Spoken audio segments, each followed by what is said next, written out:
Buenas tardes. Este libro que hoy presentamos está dividido en tres partes. La primera se titula Los exilios en América Latina y el Caribe. La segunda, Los exilios de la Segunda República Española. Y la tercera, La memoria de los exilios iberoamericanos. Para fortuna de los autores que en este colaboran, fue presentado por primera vez en octubre del año pasado durante las 8ª Jornadas Internacionales del Exilio Iberoamericano que llevamos a cabo como grupo de investigación sobre el tema en la ciudad de Buenos Aires. Muchos estuvimos presentes, otros de manera virtual, y llamó la atención una mesa en la que participaron los denominados Argenmex, que vivieron de niños en nuestro país y quienes compartieron cómo ha habitado en su memoria aquel exilio a causa de la dictadura militar que comenzó en 1976. La primera sección de nuestro libro presenta los trabajos de Alejandro de la Torre Hernández, la de la voz, Elsa Verónica Aguilar Casas, Laura Beatriz Moreno Rodríguez, Delia Salazar Anaya, Juan Carlos Vázquez Medeles, Macarena Barahona y José Francisco Mejía Flores. Ambos están aquí. Sus trabajos pasan por México, el Caribe, Cuba, Francia, Guatemala, y sus orientaciones varían. Hay temas políticos, historiográficos, lingüísticos y diplomáticos. La segunda parte nos lleva al exilio español, que derivó de la Guerra Civil Española y qué tan importante ha sido para los sobrevivientes, sus descendientes, las autoridades de España y de México y, por supuesto, para los estudiosos del tema. Los autores averiguan sobre la llegada a México de juristas, escritores que hicieron periódicos aquí para la causa republicana, historiadores e ingenieros y, claro, sus aportes. Son autores de esta sección Juan Carlos Sánchez Ulloa, Juan Manuel Ledesma Martínez, Eva Elizabeth Martínez Chávez, Jacqueline Alejandra Ramos García y Gregorio Joaquín Lozano Trejo. La tercera y última parte es la memoria de los exilios iberoamericanos. Por ejemplo, María Zambrano, José Gaos y Juan David García Vaca son estudiados por Jesús Guillermo Ferrer Ortega. Sobre Juan de la Encina, un docente, Mauricio César Ramírez Sánchez. Los artistas plásticos exiliados en México son vistos por Yolanda Wash Marí.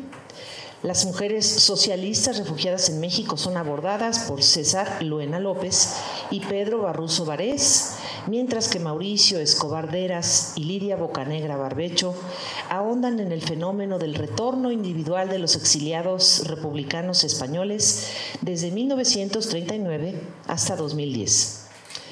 El tema del exilio, que siempre está vinculado a motivos políticos, es conmovedor, tanto para quienes lo padecieron o padecen, como para quienes lo facilitan y aún para las naciones que dan la bienvenida a esos que huyen de persecuciones a causa de sus ideas. También para quienes lo estudiamos. Aquí los autores de este libro son también de diferentes nacionalidades, así que el objeto de estudio se enriquece con las miradas de sus lugares de origen y formaciones académicas.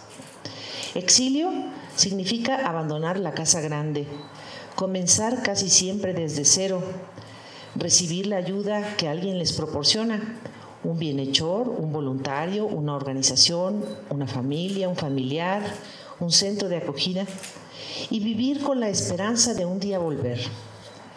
Pero en tanto no llega ese día, el exiliado desea ser aceptado, respetado en su forma de pensar y contribuir con lo que sabe o aprender lo que el nuevo destino le ofrece. El exilio significa dolor, porque no se ha dejado la patria buscando aventuras o por un delito, o lo que para muchos no significa un delito, sino una lucha, sino por una causa política o social que pone en riesgo su vida y la de su familia. El exilio significa esperanza de vivir, de haber librado la captura o la muerte y continuar luchando, aunque sea en otras latitudes. El exilio significa resistir, vivir, recomenzar. Los regímenes democráticos, por su naturaleza, se caracterizan por la pluralidad y el derecho a manifestar libremente esas voces distintas. Los regímenes democráticos aceptan que no hay pensamiento único, que la disidencia debe ser respetada, no nada más tolerada, e incluso promovida, celebrada. Los regímenes democráticos consustancialmente son pacíficos, respetuosos de la ley e incluyentes. En ellos, las libertades individuales y sociales están garantizadas, no solo en la ley, sino en los hechos de la vida diaria. Nos están escuchando.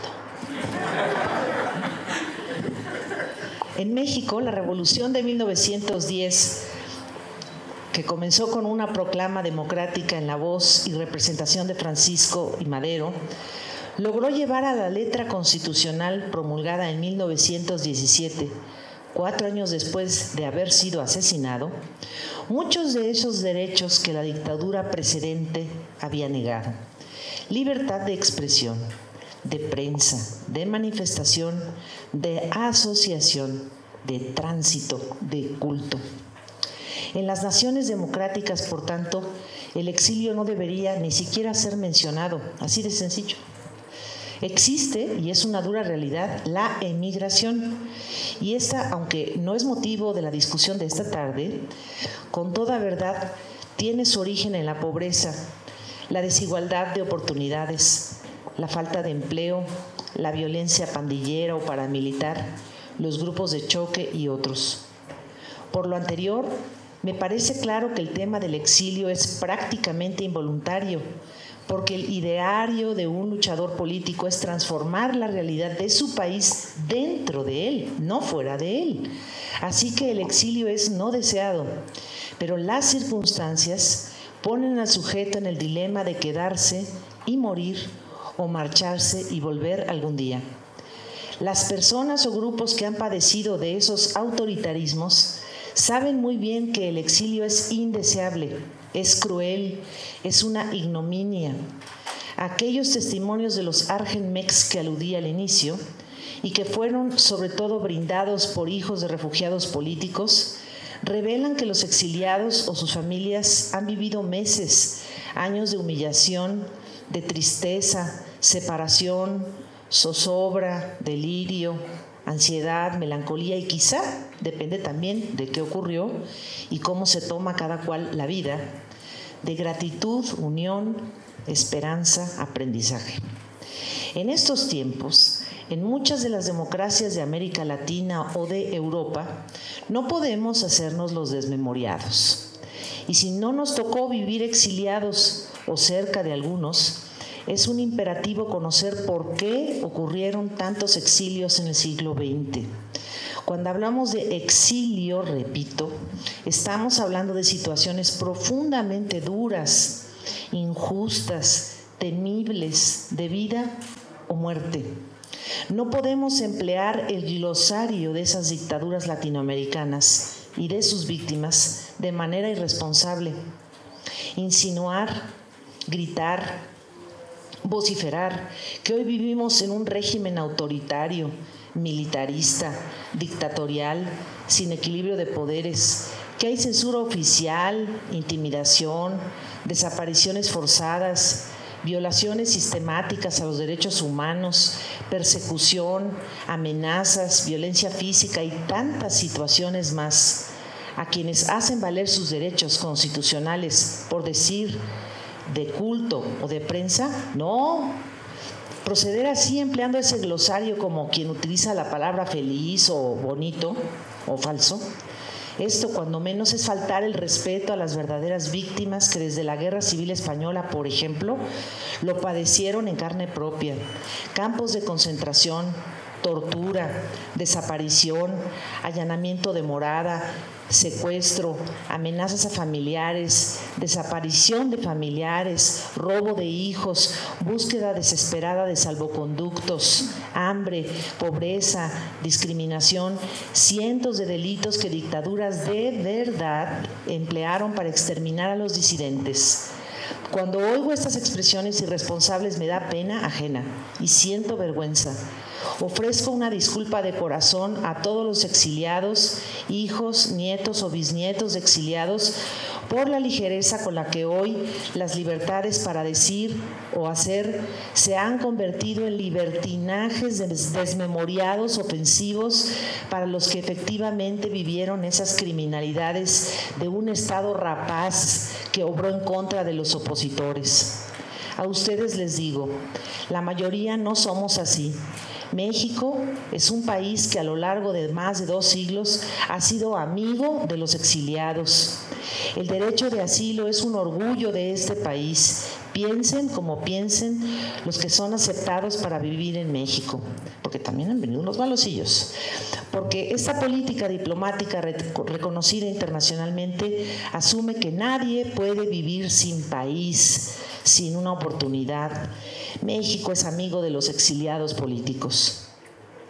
Este libro se ha enfocado en ofrecer investigaciones académicas de calidad sobre situaciones en las que exiliados se vieron envueltos y a causa de qué motivos políticos.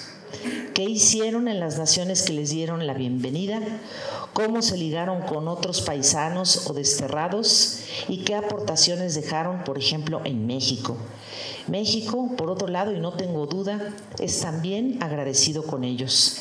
Hoy presentamos un compendio de investigaciones académicas de calidad, en muchos casos realizadas a partir de fuentes primarias e inéditas. Estoy segura de que contribuirá al tema que aquí, de manera breve, he compartido con ustedes. Muchas gracias.